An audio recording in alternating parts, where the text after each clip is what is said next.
Halo teman-teman, balik lagi sama gua di 7 Fakta. Kali ini kita akan membahas tentang 7 fakta berbahaya dari tanaman yang sering kita temui. Tapi ternyata punya sisi gelap yang mengerikan, yaitu ubi racun atau yang lebih dikenal dengan singkong karet. Siapa sangka, makanan yang sering kita nikmati ini punya potensi bahaya yang nggak main-main. Gue yakin, sebagian besar dari kalian pasti udah nggak asing lagi sama singkong karet.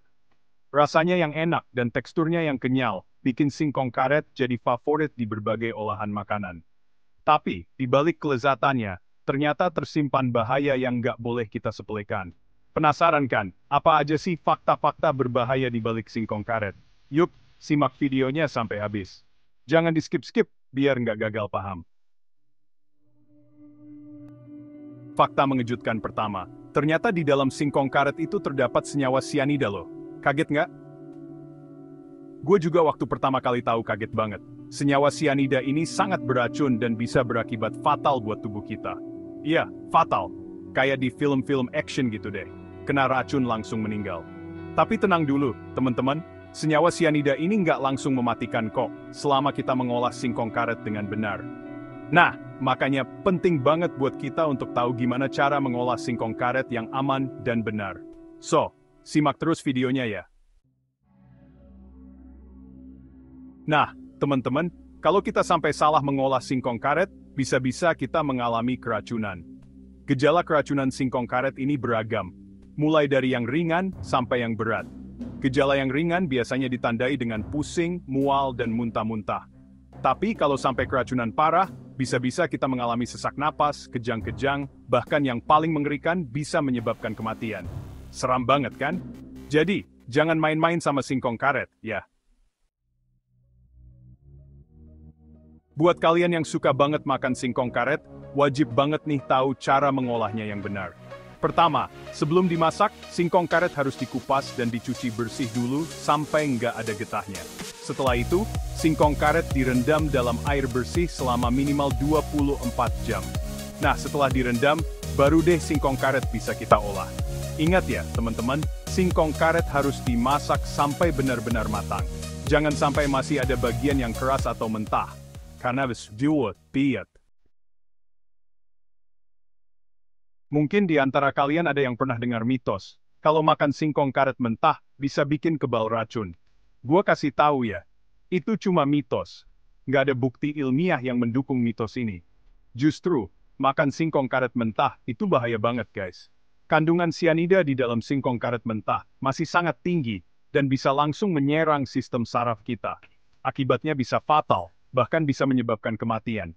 Jadi, jangan pernah coba-coba makan singkong karet mentah. Ternyata teman-teman, konsumsi singkong karet yang tidak diolah dengan benar, nggak cuma berdampak buruk dalam jangka pendek, tapi juga dalam jangka panjang. Salah satunya adalah bisa menyebabkan gangguan saraf. Gejalanya bermacam-macam, mulai dari kesemutan, lemas, sampai sulit berjalan. Nggak cuma itu, konsumsi singkong karet yang salah juga bisa mengganggu fungsi tiroid dan ginjal. Wah, serem banget kan? Jadi, sekali lagi gue ingatkan, penting banget untuk mengolah singkong karet dengan benar sebelum dimakan. Nah, sekarang kita bahas tentang hubungan singkong karet dengan lingkungan. Singkong karet itu termasuk tanaman yang mudah tumbuh, bahkan di tanah yang kurang subur sekalipun. Ini tentu saja berdampak positif bagi lingkungan, karena bisa membantu mencegah erosi dan tanah longsor. Tapi, ada juga sisi negatifnya teman-teman. Di beberapa daerah, penanaman singkong karet secara besar-besaran justru menyebabkan kerusakan lingkungan. Hal ini karena para petani sering membuka lahan baru dengan cara membakar hutan. Jadi, meskipun singkong karet memiliki potensi untuk melestarikan lingkungan, tetap aja kita harus bijak dalam mengolahnya. Jangan salah sangka dulu, teman-teman. Meskipun berbahaya kalau salah mengolahnya, singkong karet juga punya segudang manfaat loh. Salah satunya adalah sebagai bahan baku tepung tapioka. Tepung tapioka ini bisa diolah menjadi berbagai macam makanan, mulai dari kerupuk, pempek, sampai bubble tea yang lagi hits itu. Nggak cuma itu, singkong karet juga bisa diolah menjadi bioetanol, yaitu bahan bakar alternatif yang ramah lingkungan. Keren banget kan? Jadi meskipun beracun, Singkong karet tetap punya potensi yang luar biasa kalau kita bisa mengolahnya dengan benar. Itulah 7 fakta berbahaya tentang tanaman ubi racun atau singkong karet. Semoga informasi ini bermanfaat dan bisa menambah wawasan kalian tentang tanaman yang satu ini. Intinya, meskipun singkong karet memiliki potensi bahaya, tapi kita tetap bisa kok menikmatinya dengan aman dan sehat. Kuncinya adalah mengolahnya dengan benar dan tidak mengonsumsinya dalam keadaan mentah. Jangan lupa like, share, dan subscribe untuk video menarik lainnya. Sampai jumpa di video berikutnya.